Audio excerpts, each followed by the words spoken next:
Good morning, ladies and gentlemen. Welcome to Professor Ming's Strategic Insights.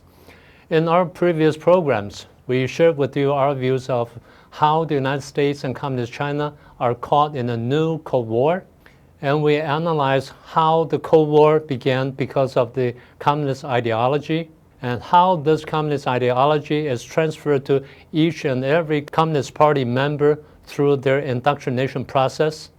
And all these sound very theoretical and even abstract. I know that. So today I'm going to talk about something more concrete or even more down-to-earth things. Again, you don't have to be an expert. Just by glancing through the headlines of the news about China in recent years, you'll notice one thing. China has frequently caught in frictions or skirmishes or even conflict with many countries in the world. Just for the past 3-4 years, they've been having trouble with the United Kingdom, Italy, Australia, the Czech Republic, Lithuania, Japan, South Korea, Sweden, India, and Canada.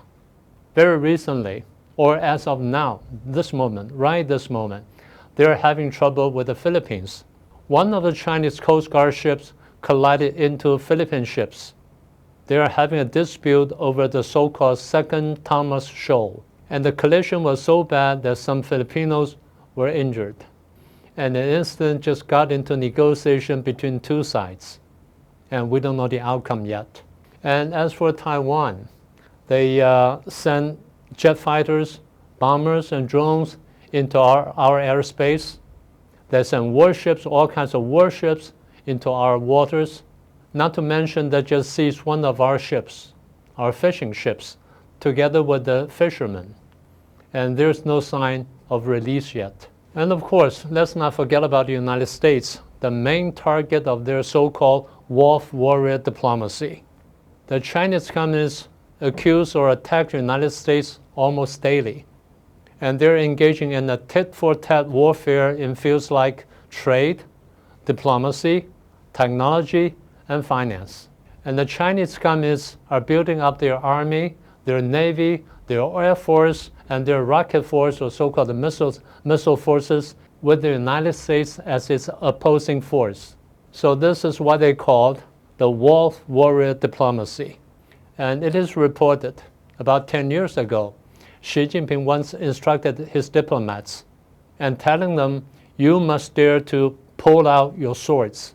That's a common Chinese expression, meaning you have to be very tough. So as we can see now, many Chinese diplomats, they act assertively and even aggressively. They challenge or they oppose those universal values such as democracy, freedom, human rights, and rule of law. I guess one vivid example will be last year, March 2023. When Xi Jinping visited Moscow. After they finished the visit, Putin walked Xi Jinping out of the building. The minute when they stepped out of the building, Xi Jinping stopped and turned around and talked to Putin.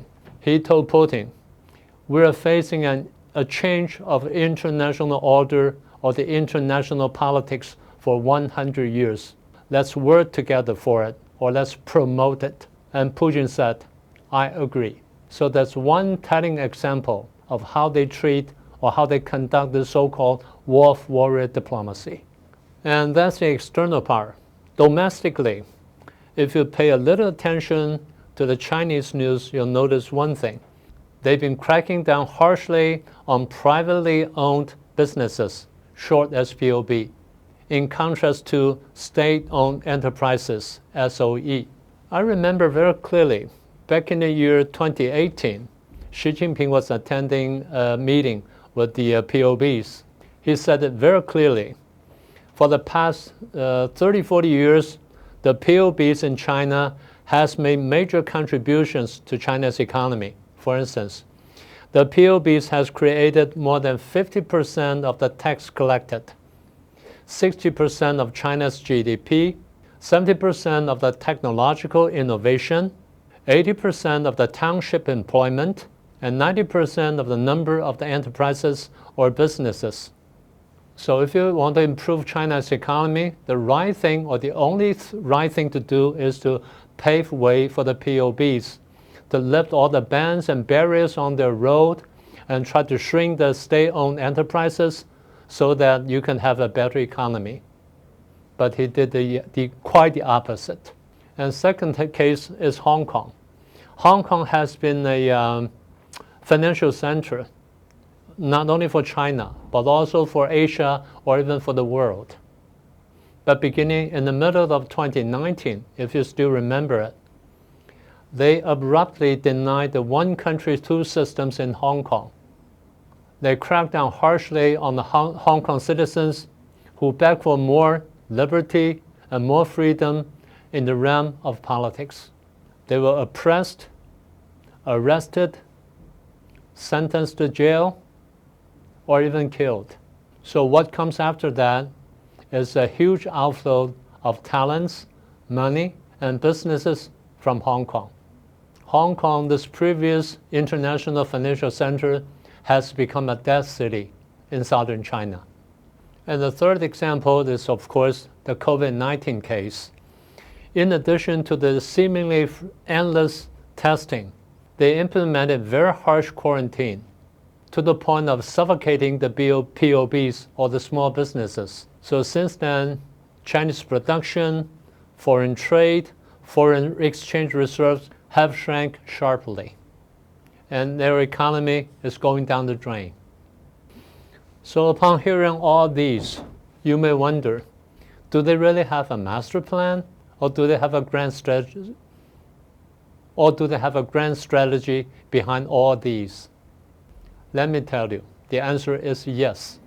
They are preparing for war.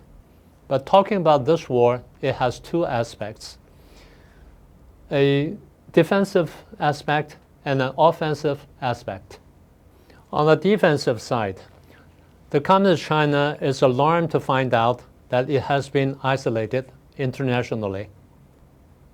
It's been caught in a circle of containment with Japan, South Korea, the Philippines, Australia, and sometimes India as part of the effort, and of course, led by the United States. In addition, Quad, Five Eyes, G7, EU, NATO, and Taiwan may be part of the whole program. So if you realize that you're caught in such a dilemma, the first reaction is of course fear. You're afraid that people might strike you first. After all, there are so many people against you in the world. So in response, Xi Jinping told his diplomats to talk tough and to act tough and dare to pull out your swords. That's a defensive gesture. The other side of the coin is, of course, the offensive side. You may wonder, how could that be possible? Given China is caught in international isolation, as you just depicted, and is also experiencing internal instability, it is facing economic trouble, social challenge, and political challenge, how could he still be thinking about offensive or war against other countries? Let's not underestimate them. They do have their ambition. I'm not saying they're preparing for a war tomorrow. What I'm saying is Xi Jinping is instructing his generals to make best preparations just in case we may have to launch a war in the near future. We may think they're crazy, but they don't think so. Let me go back to this diagram. Remember this one? Remember this so-called world proletarian revolution? How this concept evolved through times? For Marx, it was a class struggle. For Lenin, it's a war. For Stalin, it's a world war between two camps. For Mao Zedong, it's a world war between two camps with atomic weapons. And now it's Xi Jinping's turn. So that's the ideological origin of their belief. And secondly, they're perhaps deceived by their own slogan, by their propaganda slogan. They've been saying that the East is rising and the West is declining. In other words, they're saying China or Communist China is rising and the United States is declining. You think it's just sheer slogan or misperception? Not really. They think they have concrete evidence or concrete proof for that. Back in 2019 and 2020, as COVID-19 hits the world, the United States experiencing heavy casualties. And in the eyes of the Chinese communists, the United States is either mismanaging the COVID or the United States is simply incompetent. Anyway, that's the first sign of the United States decline. The second sign in their eyes is the presidential election back in 2020 and the ensuing social disruption, the chaos and the deepening social cleavages ever since. And the third sign is the United States withdrawal from Afghanistan in the year 2020, to be exact, August 2020. In the withdrawal, the United States left behind a huge amount of weapons, ammunition, and gears, and all kinds of things. And in the eyes of the Chinese communists, it's not only embarrassing, it's a sure sign of the United States' decline. Of course, there are many other issues we can raise, but in the eyes of the Chinese communists, these three are the unmistakable signs of the decline of the United States. And as they see it, the window of opportunity is approaching again. Yes, your guess is right. The United States is having another presidential election in this coming November. And this is the window of opportunity they've been waiting for. They think the United States will be caught in chaos, disruption, or even a social deep cleavage, or even a civil war, perhaps.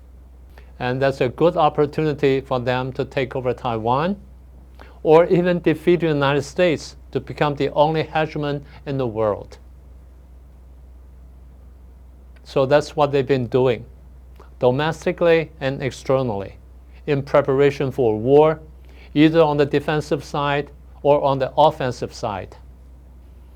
In our eyes, they may be crazy, but let me remind you, they're ideologues. They've been indoctrinated by their own communist ideology. They believe in the so-called world proletarian revolution, be that made through the form of a class struggle, a world war, or a war with unrestricted bounds, what they call unrestricted warfare, or warfare without bounds. That's something we're going to talk about in later programs. So this is what I want to tell you today.